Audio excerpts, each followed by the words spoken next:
Ciremai, hari ini sangat berbahagia tentunya di hari yang spesial ini. Kenapa hari ini menjadi spesial? Karena pada pagi ini merupakan podcast pertama dari Balai Taman Nasional Gunung Ciremai, dan tentunya di pagi ini semoga kita semua senantiasa diberikan kesehatan dan juga tetap selalu bersemangat dalam melaksanakan aktivitasnya walaupun dalam keadaan berpuasa. Podcast pertama ini kita ambil tema mengenai Hari Bumi. Kenapa kita harus memperingati Hari Bumi? Dan tentunya Hari Bumi ini yang sekarang ini di tahun ini temanya adalah Restore Our Earth. Di sini nanti kita akan berdiskusi, ngobrol santai terkait Hari Bumi bersama para narasumber kita yang hebat ini yang ada di samping kiri dan di samping kanan saya tentunya. Dan diskusi ini tidak hanya menjadi sekedar diskusi biasa, tentunya diharapkan dengan diskusi yang santai ini kita akan menambah wawasan sobat Ciremai semua, dan juga mungkin bisa jadi akan menginspirasi kita semua juga. Apa sih Hari Bumi itu? Kenapa kita memperingati Hari Bumi? Baik Sobat Ciremai, langsung aja kita berkenalan dengan kedua narasumber hebat kita kali ini. Yang pertama, yang sebelah kanan saya ini, narasumber yang pertama adalah Bapak Kuswandono, Kepala Balai Taman Nasional Gunung Ciremai. Saya kenalin dulu ya Sobat Ciremai. Pak Kuswandono ini pertama kali masuk dunia kehutanan di tahun 1998. Beliau penugasan pertamanya di kantor wilayah kehutanan di Provinsi Lampung, dan di tahun 2007 beliau sempat bertugas di Taman Nasional Gunung Halimun Salak, dan kemudian beliau juga menjadi Kepala Seksi Perlindungan, Pengawetan, dan Perpetaan pada bidang teknis konservasi Balai Besar Taman Nasional Gunung Gede Pangrango selama 9 bulan. Hal ini kenapa hanya 9 bulan? Karena Bapak melanjutkan studinya, mengambil studi Magister Profesional Konservasi Keanekaragaman Hayati Sekolah Pascasarjana di IPB Indonesia. Kemudian setelah itu pada tahun 2011 Bapak kembali ditugaskan menjadi Kepala Seksi Program Subdirektorat Program dan Evaluasi Pemanfaatan Jasa Lingkungan pada Direktorat Pemanfaatan Jasa Lingkungan Konservasi dan Hutan Lindung PHKA. Mungkin dulu masih PHKA ya. Kalau sekarang Direktorat Jenderal PHKA sudah berganti nama menjadi Direktorat Jenderal KSIAE. Selanjutnya beliau juga pernah menjadi Kepala Bidang Teknis di Taman Nasional Gunung Leuser, dan juga sebelum menginjakkan kakinya di Kuningan, Jawa Barat, tepatnya di Taman Nasional Gunung Ciremai, beliau juga sempat di Januari tahun 2017 sampai April 2018, beliau menjadi Kepala Bagian Penyajian dan Pelayanan Informasi Publik di Biro Kehumasan Kementerian Lingkungan Hidup dan Kehutanan.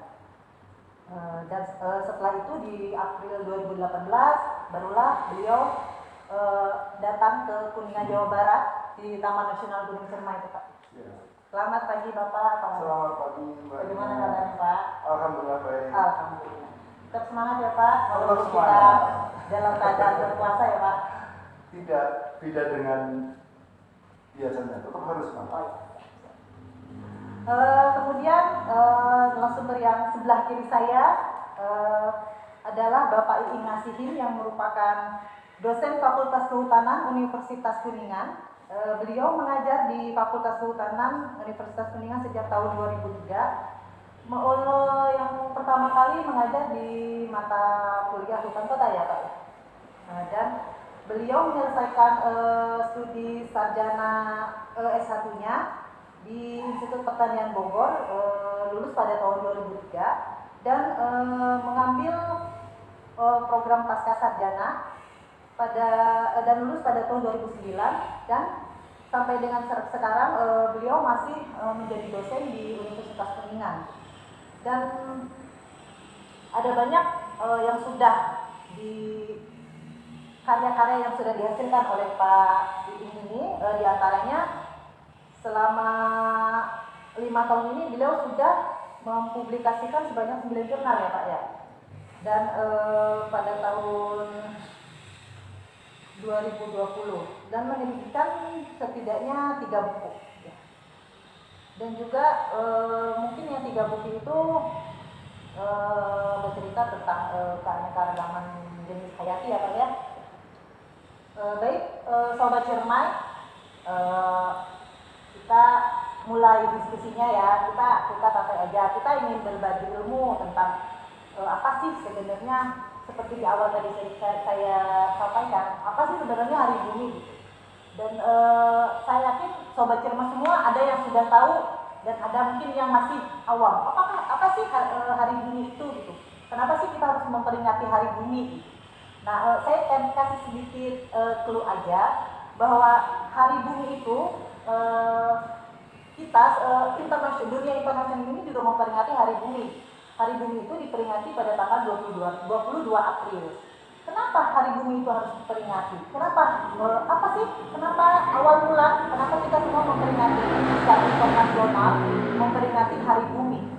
Ini semua berawal dari menurut artikel-artikel yang sempat saya baca sedikit. Mohon maaf kalau ada yang salah ya. Hari Bumi ini pertama kali terjadi karena adanya kerusakan lingkungan, tepatnya di Amerika pada tahun 1969 sampai 1970. Dengan kerusakan lingkungan yang sedemikian rupa menyebabkan salah satu aktivis yang bernama Gaylord Nelson, dia mengambil inisiatif. Dia prihatin dengan keadaan lingkungan di sekitar di Amerika ini khususnya, dengan banyaknya polusi asap, banyaknya limbah. Kemudian dia mengajak ramai-ramai masyarakat di Amerika untuk berdemonstrasi, turun ke jalan, auditorium, di tempat-tempat umum, mengajak semuanya untuk ikutan berdemonstrasi terkait protes.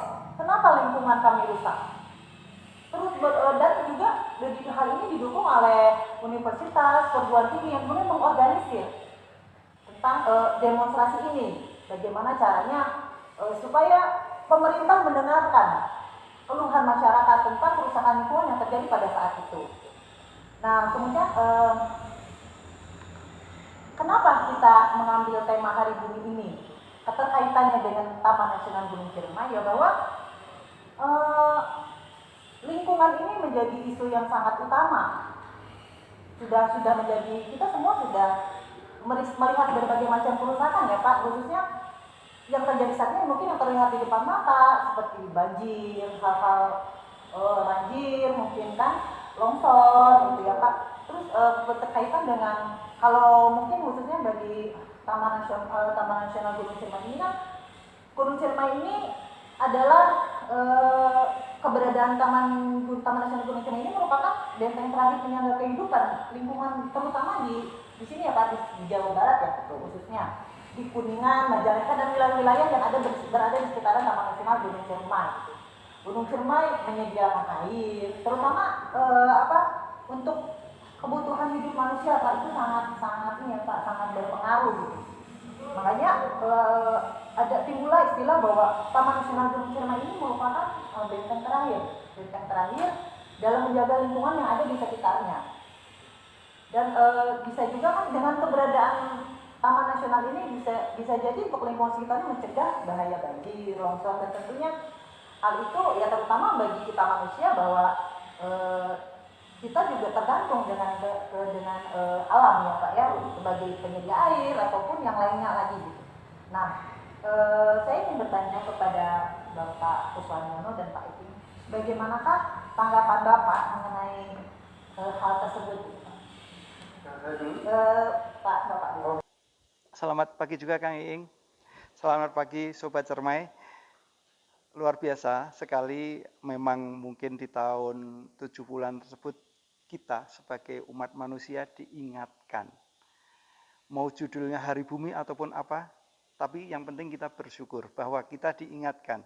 Karena pada waktu itu bisa jadi dikatakan ada semacam kebablasan eksploitasi lingkungan di planet yang kita tempati, yaitu bumi.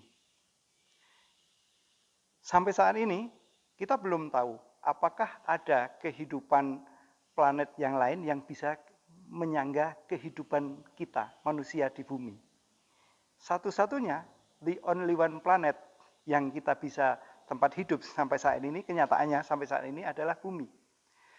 Berarti ya oke, kita mesti hidup bahagia sejahtera dengan ilmu pengetahuan segala macam, tapi alhamdulillah di tahun 7 bulan tersebut diingatkan, kita tidak boleh terlalu eksploitasi besar-besaran, kita harus hidup berdampingan dengan alam.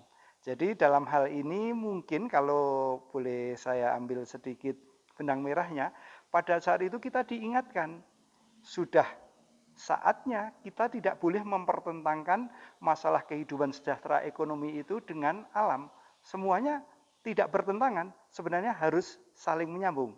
Apalagi kalau kita sebagai manusia memahami mempunyai konsep antroposentris. Semuanya itu untuk kepentingan manusia. Tapi yang justru kalau kita memang berpikiran seperti itu, kita manusia antroposentris untuk kepentingan manusia, berarti kita harus menggunakan akal pikiran kita. Semuanya itu kalaupun memang untuk mendukung manusia, tetapi sebenarnya ada sistem imbal balik, saling pengaruh. Kembali lagi, kita tidak boleh terlalu over eksploitasi. Memang semuanya diciptakan, kalau kita percaya dengan Tuhan, semuanya diciptakan itu pasti ada manfaatnya. Tidak ada yang mubazir.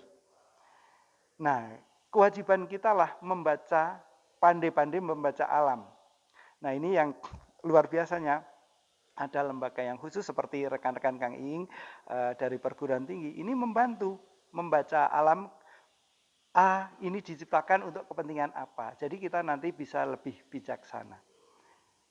Nah, kalau tadi disebutkan kita hanya bumi, nah ibaratnya representasi bumi untuk manusia yang hidup di wilayah Ciayu Majakuning, Cirebon, Indramayu, Majalengka, Kuningan, bahkan mungkin sampai ke arah Brebes, ya kan?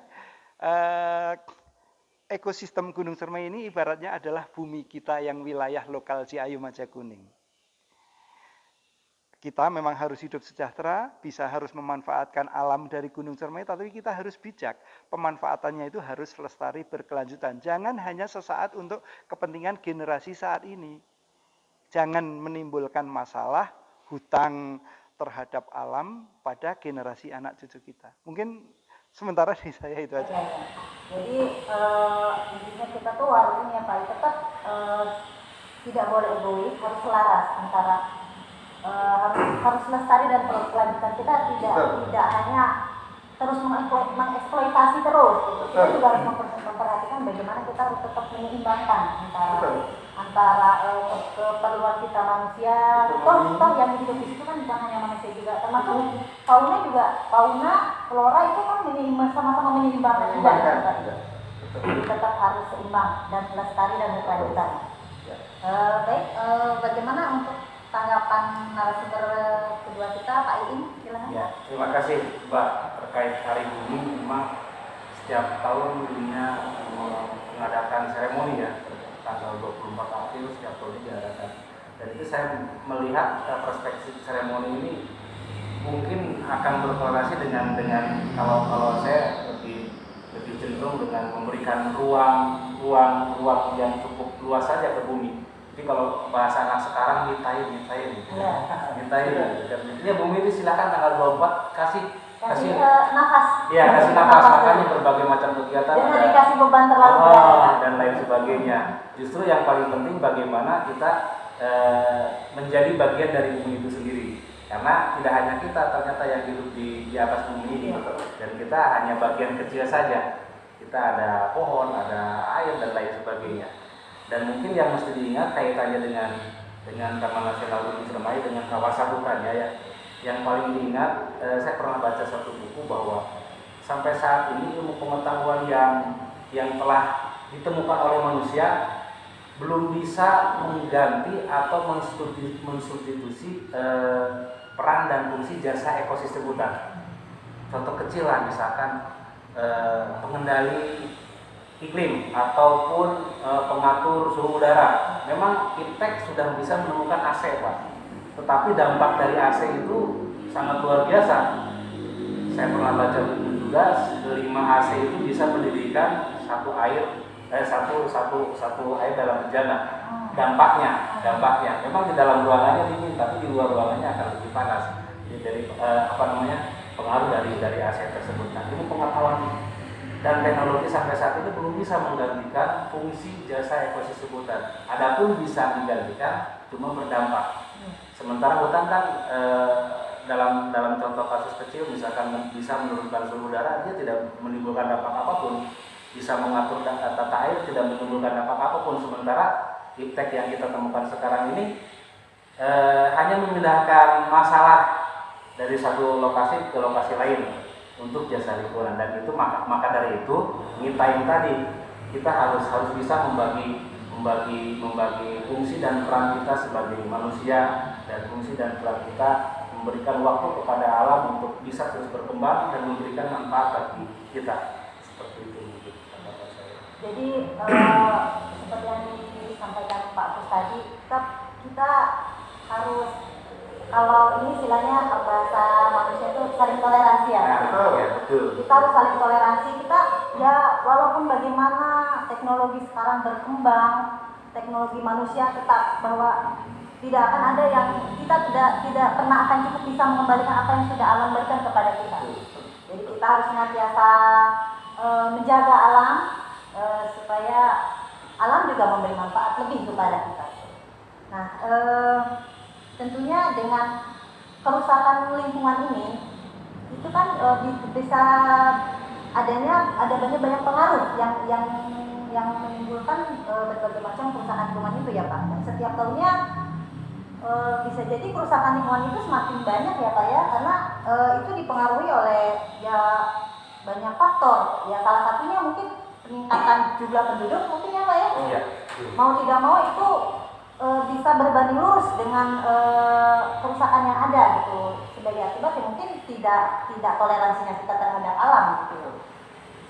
Dan juga mungkin dengan pertambahan jumlah penduduk, kebutuhan pangan meningkat, kebutuhan sandang meningkat, papan meningkat gitu. Nah, ini mau tidak mau akan berdampak nyata gitu terhadap kerusakan lingkungan. Salah satu contoh yang paling nyata ya Pak, mungkin di lingkungan kita ya Pak ya, seperti sampah rumah tangga.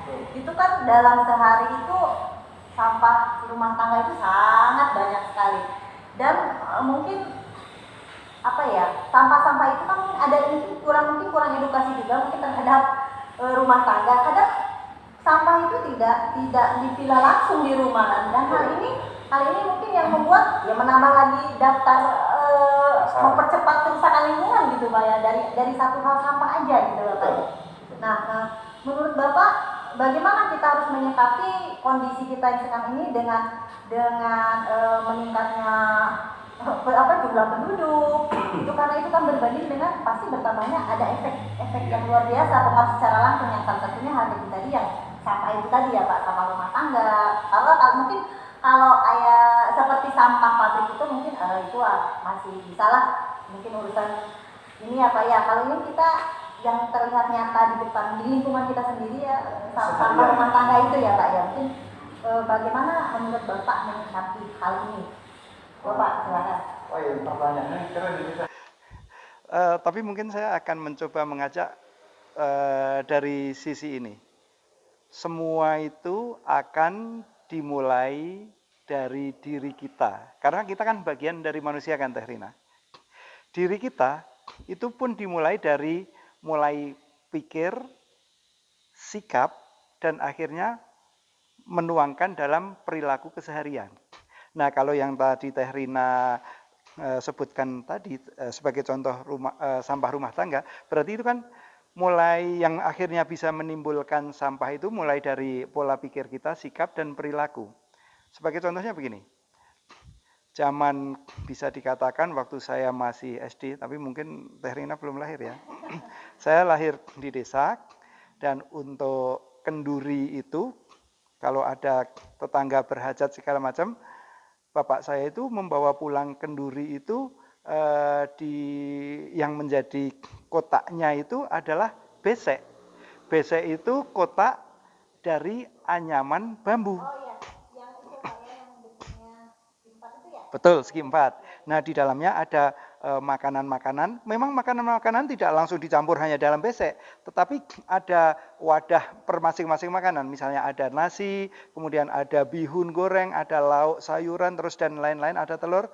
Itu dibungkusnya itu, pemisahnya itu dari daun pisang yang dibuat seperti piring itu, diikatnya itu menggunakan lidi. Semuanya adalah bahan alami. Bahkan kalau kita misalnya tidak terlalu peduli dengan sampah yang ditimbulkan dari bungkusan kenduri tadi, kita taruh saja misalnya di lubang tanah atau di pendam, itu akan bisa membusuk. Mesti tetap perlu waktu. Alam akan melakukan recycling. Dengan kemajuan manusia berpikir praktis. Kalau Teh Rina misalnya tetangga kenduri, sekarang tidak pakai besek, termasuk di saya juga. Semuanya sudah pakai keranjangnya itu dari plastik, ya kan? Kemudian bungkus per masing-masing bagian nasi dan lain semuanya juga dari plastik. Manusia luar biasa cerdas, memikir praktis, tetapi bisa dibayangkan tidak? Sampah yang ditimbul juga perlu effort atau perlu upaya luar biasa untuk agar bisa berdamai dengan alam. Karena kalau dibiarkan seperti besek yang bambu tadi, ini sampah plastik ini bisa berapa ratus tahun terurai ya kan Kang. Ini sebagai satu contoh. Itu baru dari sikap dan perilaku manusia. Nah, berarti kita dengan adanya momentum Hari Bumi ini diingatkan. Kalau kita menolak paling tidak potensi sampah yang mencemari bumi tadi, kita bisa, itu berarti kita sudah mempunyai sikap dan perilaku yang mengajak ke ramah lingkungan. Bukan berarti dalam artian ketika dikasih kenduri itu kita menolak. Paling tidak, jangan langsung kantong kresek plastiknya dan semua bekas bungkus plastiknya itu langsung dijadikan ke tempat sampah. Kalau kita bisa berdamai dengan lingkungan itu kan diantaranya ada meminimalkan, ya kan, reduce, kemudian berikutnya ada reuse. Nah, yang poin yang kedua tadi adalah yang reuse. Berikutnya kalau memang bisa di-recycle kan, sebagai contohnya itu. Tentunya masih ada upaya untuk bersikap yang lebih ramah terhadap lingkungan. Dan itu semua yang bisa memulai adalah dari diri kita. Karena populasi di muka bumi ini sudah sangat luar biasa, masing-masing punya kepala. Kalau dari diri kita pun tidak memulai, kita mengharapkan kepedulian dari orang lain, itu tidak akan tercapai. Tetapi mudah-mudahan dari diri kita mempengaruhi lingkungan yang paling dekat dengan kita. Lingkungan itu akan menjadi lebih besar lagi, menjadi RT, RW, sehingga desa, kecamatan, kabupaten, provinsi, negara. Tapi semuanya kan tetap dari kita. Poinnya itu. Ya.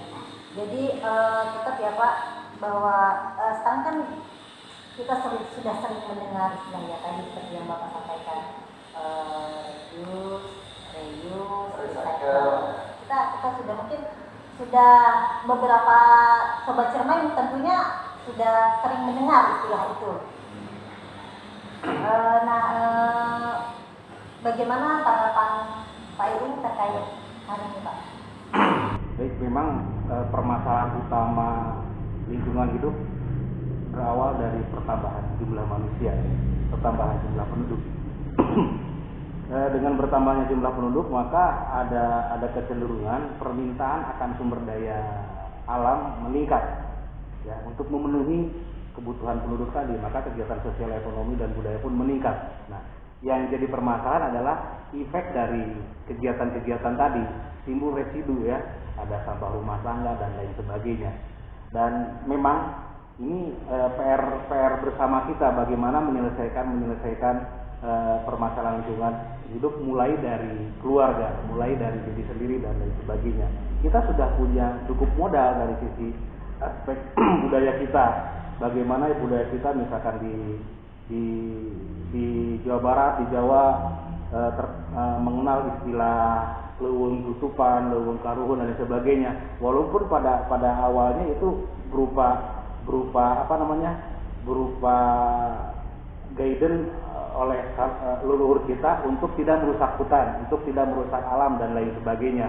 Banyak modal kita untuk bisa kembali, bukan berarti saya mengajak kembali ke zaman dulu, menghidupkan kembali nilai-nilainya. Karena terus terang sejauh ini sains lingkungan di kita ini di Indonesia belum menjadi prioritas utama dari berbagai macam aspek ya, sosial, ekonomi, bahkan di politik ini sains lingkungan belum jadi topik utama. Jadi memang berat. Maka dari itu kita harus bersama-sama bergerak dari komunitas yang paling kecil. Saya sependapat dengan Pak Agus, dari komunitas paling kecil yaitu keluarga. Bagaimana keluarga mempunyai etik, mempunyai moral terhadap permasalahan lingkungan. Misalkan dari yang kecil, dari sampah, dari penggunaan listrik, penggunaan air.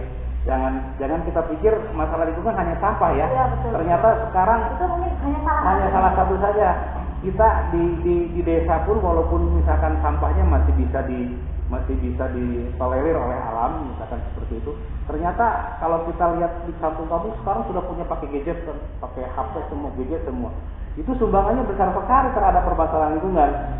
Karena energi yang dikeluarkan, yang dibutuhkan oleh setiap BTS, oleh setiap operator untuk mensuplai data dan lain sebagainya cukup besar juga. Jadi memang masalah lingkungan sekarang kita sudah sangat kompleks sekali. Maka dari itu penyelesaiannya pun harus berjamaah, harus bersama-sama. Maka harus jadi bagian dari sisi moral kita, itu yang paling penting. Dan menanamkan moral ini yang paling berat saya pikir kalau dilakukan oleh parsial, oleh sendiri-sendiri. Maka harus bergerak, politikusnya harus bergerak, pemerintahan desa, pemerintahan kecamatan, kabupaten harus bergerak, masyarakat mungkin termasuk ustadz, ulama, pendeta dan lain pun untuk kita bersama-sama memasukkan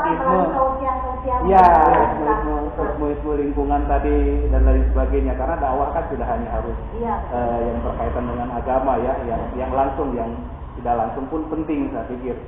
Seperti itu mungkin tanggapan saya. Ini seru banget ya Pak. Seru banget kita. Dan saya pikir ini kayaknya nggak akan, kalau kita bahas nggak akan selesai dalam waktu 1 jam ini kayaknya. Sampai lebaran mungkin ya. Mungkin selanjutnya. Saya nambahin sedikit tadi yang dari Kang Iing. Betul, saya sangat setuju. Bukan berarti kita itu pengen mengajak kembali ke kehidupan ke yang tahun dulu-dulu. Tapi kalau boleh saya jadi ingat, ini kata sejarawan yang di Betawi itu, Kang Cici Rizal, kehidupan itu memang dijalanin ke depan. Tapi untuk ke depan itu kita memahaminya harus nengok ke belakang. Dan itu poinnya itu. Bukan berarti kita harus kembali ke belakang, tapi kita cari hal-hal yang baiknya mungkin Pak ya, yang harus Pembelajarannya Teh Rina. yang harus kita tidak ada salahnya menerapkan. Iya, nengok ke belakang. Ya. Kondisi kita yang sekarang Ya. ini yang sudah, Ya. saya yakin kondisi masyarakat umumnya lah Pak ya, kita Ya. sudah mulai, pengen praktis. Ya. Apa-apa, udah minum air mineral dengan kemasan atau apa. Nah, Saya apa ya? Saya merasa beruntung gitu Pak. Bekerja di bidang kehutanan. Ya. alhamdulillah. Beruntungnya karena di kita selalu diingatkan ya Pak ya, bahwa ayo kita meminimalisir penggunaan sampah. Ya. Terutama ya di kantor kita ini Pak, di Taman Nasional Gunung Kidul. Alhamdulillah. Bapak selalu mengingatkan kami semua. Bareng-bareng lah. Iya. Ya. Memberi contoh kepada kita semua, teman-teman dari Taman Nasional Gunung Kidul bahwa yuk kita, kalau kita pergi kemanapun pakai tablet. Tablet. Mohon. Meminimalisir penggunaan sampah. Botol plastik sekali pakai ya. Ha.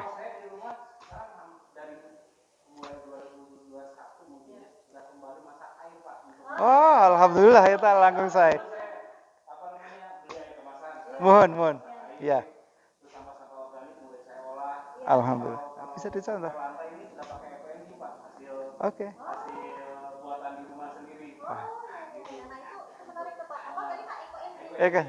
Terina nanti bisa menjadi materi untuk kita saling belajar ya. Di Fakultas Kehutanan kemarin sudah mulai uji coba produknya pas launching hari bumi kemarin ada produk Siap. PLC, pupuk organik, ada Oke. sanitizer, Wow. pembersih kaca, Oh, terus ada satu lagi saya lupa pembersih kaca sama hand sanitizer dengan Hand sanitizer. macam aroma tergantung kita fermentasinya buah apa nih. oke. Bukan buahnya ya, kulitnya.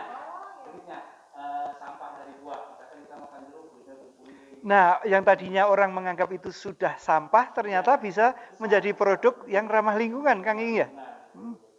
Keren. Kita bisa belajar gitu nanti, Terina. Sesuatu hal yang sangat menarik gitu dan Betul. saya yakin ini tidak akan menjadi perbincangan yang tuntas sampai di sini. Jadi, Betul.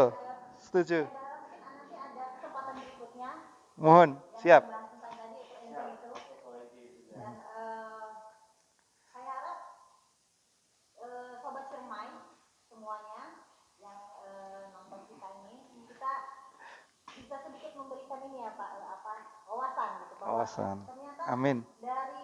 dari sampah yang ada tidak hanya itu melulu sampah yang sudah tidak berguna gitu. Mohon. Di balik sampah itu kita ada yang bisa dimanfaatkan gitu. Karena saya yakin gitu bahwa Allah itu tidak memberikan sesuatu itu tidak berguna. Selalu Iya. selalu ada Manfaatnya. Bahkan satu lagi Mbak, Iya, iya. ada sampah kulit nanas Ya. Mohon. kita olah jadi tepase. Apa itu, Kang?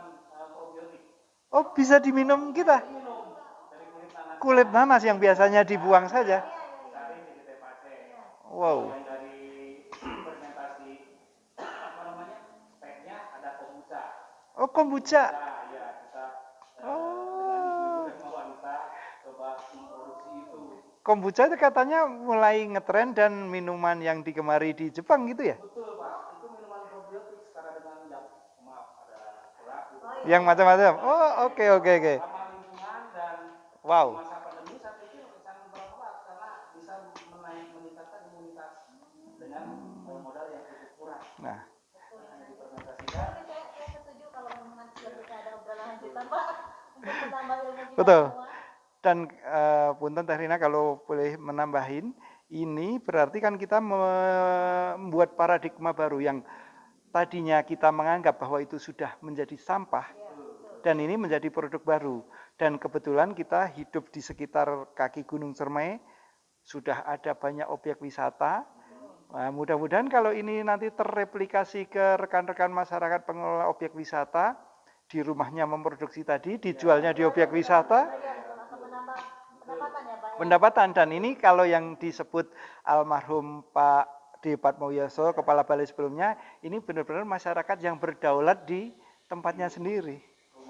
Iya, di rumahnya sendiri. Ya, insya Allah. Nanti mohon bantuan Kang Ing ya. Sobat Cermai, sekali ya diskusi kita pagi ini. Saya secara pribadi banyak memperoleh wawasan, terutama yang terkait sampah, dan saya merasa senang dan berbangga hati bahwa pagi ini saya juga diperkenankan untuk menggawangi podcast pertama kita di Balai Taman Nasional Gunung Cermai. Jadi saya dari diskusi ini saya dapat menyimpulkan sedikit bahwa yang pertama kita harus tetap menjaga alam kita secara lestari dan berkelanjutan, dan juga kita harus memberikan toleransi. Kita sebagai manusia jangan egois, hanya mengeksploitasi secara terus-menerus tanpa kita memikirkan bagaimana alam itu harus pulih. Recovery-nya. Kita harus memikirkan bagaimana alam itu recovery, seperti kata Pak Suswandono tadi bahwa kita tidak boleh memberikan hutang hutang berupa alam yang rusak kepada anak cucu kita kelak gitu. Kita tidak boleh egois. Kalau kita sekarang cukup utang luar negeri aja ya. iya. Ya terutama kita lingkungan kita tersendiri dulu ya Pak ya. Terus berangkat dari itu juga bahwa semua itu berawal dari bagaimana mindset kita ya Pak ya. Kita menanamkan itu berangkat dari pribadi kita masing-masing dan lingkup terkecil itu adalah keluarga. Bahwa kita bagaimana menanamkan nilai-nilai moral yang baik, bahwa bagaimana sejak ini kita kurangi kerusakan lingkungan, salah satu contohnya. Kiranya sudah begitu ya. Nah, ya betul. Salah satu contohnya hal kecilnya ya tentang penggunaan sampah yang memang booming dan nyata gitu ya, dan terlihat memang seperti kata Pak In tadi bahwa kerusakan lingkungan itu ya bukan hanya mengenai sampah, banyak hal-hal lain terkait kerusakan lingkungan. Cuma salah satu unsur yang menyebabkan kerusakan lingkungan salah satunya sampah itu. Mari kita berangkat dari keluarga kita masing-masing di rumah dan sobat cermai juga tentunya. Ayo kita mulai kalau istilah sekarang itu istilahnya go green ya Pak. Go green. Mari kita mulai meminimalisir penggunaan sampah plastik, karena sampah plastik itu akan terurai sangat lama. Tidak ada salahnya juga kita mengambil nilai-nilai kehidupan zaman yang dulu lah, yang lama, karena tidak ada sesuatu hal yang salah. Kita terapkan bukan berarti kita harus kembali ke zaman yang dulu. Hanya nilai-nilainya saja yang kita ambil, bahwa kehidupan di zaman dulu lebih pada back to nature ya Pak. Betul. Lebih ramah lingkungan. Nah, jadi kita tidak ada salahnya kita menerapkan pemikiran-pemikiran yang baik tentang menjaga lingkungan kita, sehingga kita bisa meminimalisir dampak kerusakan lingkungan, terutama khususnya di Balai Taman Nasional Gunung Ciremai sebagai karena keberadaan Taman Nasional Gunung Ciremai ini merupakan benteng terakhir kan ya Pak ya. Benteng terakhir bagi masyarakat, terutama masyarakat yang ada di sekitarnya. Kira itu mungkin Pak ya. Saya nambahin satu lagi boleh, Rina. Kalau tadi Teh Rina sempat cerita bahwa Hari Bumi ini diinspirasi kejadian tahun 70-an di Amerika. Nah, alhamdulillah kalau rekan-rekan nanti mau mencoba googling, pemerintah kita pun sudah mencoba menjadikan istilahnya yang lebih lokal, level nasional. Apa coba namanya? Hari Konservasi Alam Nasional yang kita peringati di tanggal 10 Agustus. Nah, itu sejak tahunnya itu tahun 2009 kan. Nah, saya kira kalau rekan-rekan Sobat Cermai sempat juga mengecek di semua publikasi media sosial dari Balai Taman Nasional Gunung Cermai, itu ada selalu hashtag Road to HKAN.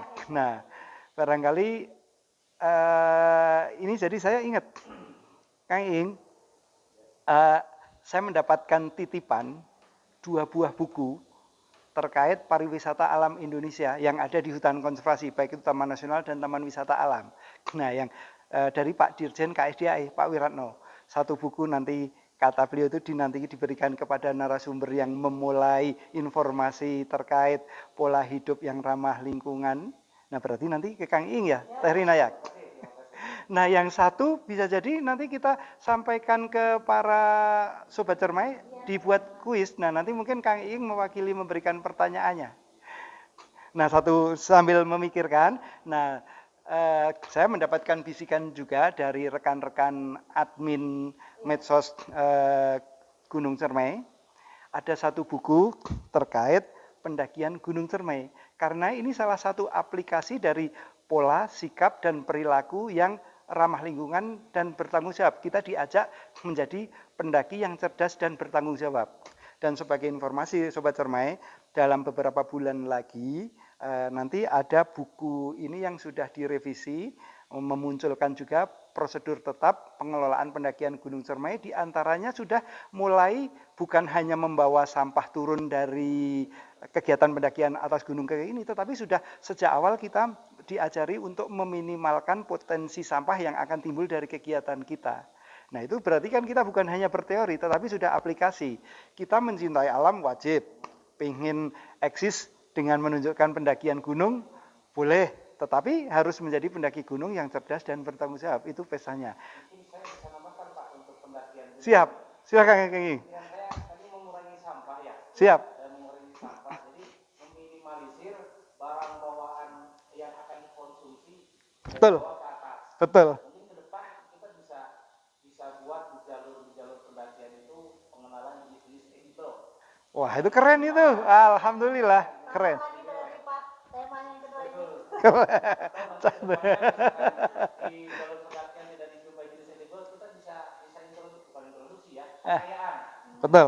Siap. Edible, sehingga para pendaki dengan tidak membawa apapun, Ya, bisa survive. Luar biasa itu Kang Ing. Ya. jangan sampai kita ngurangi sampah, tapi di atas takut kelaparan. Kita jamin mereka naik ke atas tidak kelaparan dengan adanya jenis-jenis edible Di sekitarnya yang memang asli dari Gunung Cermai ya Kang Ing ya. Oke. spot-spot khusus Oke. di sekitar jalur pendakian gitu, Oke. untuk memenuhi kebutuhan pangan para pendaki. Oke. Siap. Ayam ke atas kan nggak mungkin. Mohon, terima kasih keren. Betul. Kuisnya, Terina? Mungkin tadi Pak Kus sudah menyebutkan kita juga punya kegiatan yang setara dengan Hari Bumi, yaitu Hari Konservasi Alam Nasional ya. HKSM, Hari Konservasi Alam HKSM. Nah, setiap tanggal berapa tadi sudah disebutkan peringatan Hari Konservasi Alam Nasional diperingati, itu sajalah. Ayo Sobat Cermai, kalau kalian nonton podcast ini, kalian pasti bakal tahu jawabannya seperti apa. Nanti silakan jawabannya di Instagram ke Taman Nasional Gunung Cermai aja langsung, dan akan mendapatkan hadiah yang menarik.